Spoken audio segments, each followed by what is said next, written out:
უძრავი ქონების მაგნატი სატელევიზიო შოუს ვარსკვლავი და ამერიკის შეერთებული შტატების 45 პრეზიდენტი, რომელიც აპირებს პირველი საპრეზიდენტო ვადის ამოწურვის შემდეგ არჩევნებში დამარცხებიდან 4 წლის თავზე თეთრ სახლში დაბრუნდეს. შეძლებს თუ არა დონალდ ტრამპი კიდევ ერთხელ გახდეს ამერიკის შეერთებული შტატების პრეზიდენტი 5 ნოემბერს გაირკვევა. ყოფილი პრეზიდენტი 1946 წლის 14 ივნისს ნიუ-იორკში დაიბადა. 1968 წელს ეკონომიკის ბაკალავრის ხარისხი პენსილვანიის უნივერსიტეტის უორტონის სკოლაში მოიპოვა. მალევე მამისგან ფრედ ტრამპისგან მემკვიდრეობით უძრავი ქონება და სამშენებლო კომპანია მიიღო. მისი კარიერა უძრავი ქონების ინდუსტრიაში 1970-იანი წლების ბოლოს სასტუმროების, კაზინოებისა და გოლფის მოედნების პროექტებით დაიწყო.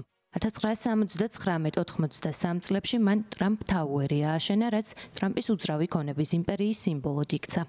1990-იანი წლების დასაწყისში მომავალი პრეზიდენტი გაკოტრების პირას იყო და ქონების ნაწილის გაყიდვა მოუწია. თუმცა 2000-იანი წლებიდან უძრავი ქონების ფასების ზრდამ ტრამპის ქონებაც სწრაფად გაზარდა.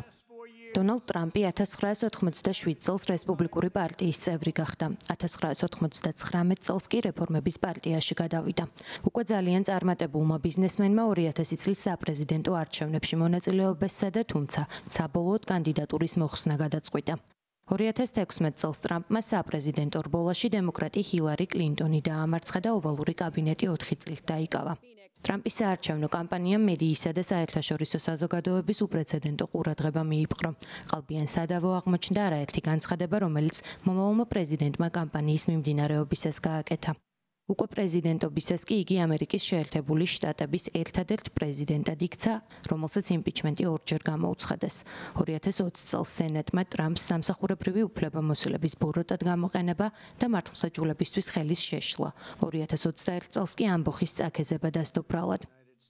მაშინ ტრამპის მხარდამჭერებმა 2020 წლის საპრეზიდენტო არჩევნების შედეგების საბოლოოდ დამტკიცების ფორმალური პროცედურის ჩაშლა სცადეს და კაპიტოლიუმში შეიჭრნენ. თანამდებობის დატოვების შემდეგ ტრამპს არაერთი სამართლებრივი პრობლემა შეექმნა. 2024 წელს იგი პირველი ყოფილი პრეზიდენტი გახდა, რომელიც სისხლის სამართლის დანაშაულისთვის გაასამართლეს.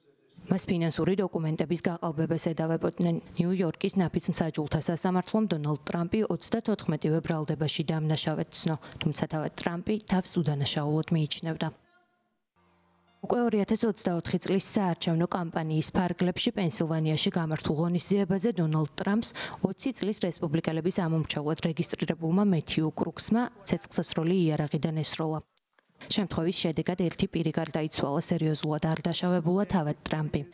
თავდასხმის შემდეგ ბევრი ფიქრობდა, რომ ეს შემთხვევა ტრამპს არჩევნებს მოაგებინებდა, თუმცა მომხდარის შემდეგ ყოფილი პრეზიდენტის რეიტინგი მნიშვნელოვნად არ გაზრდილა.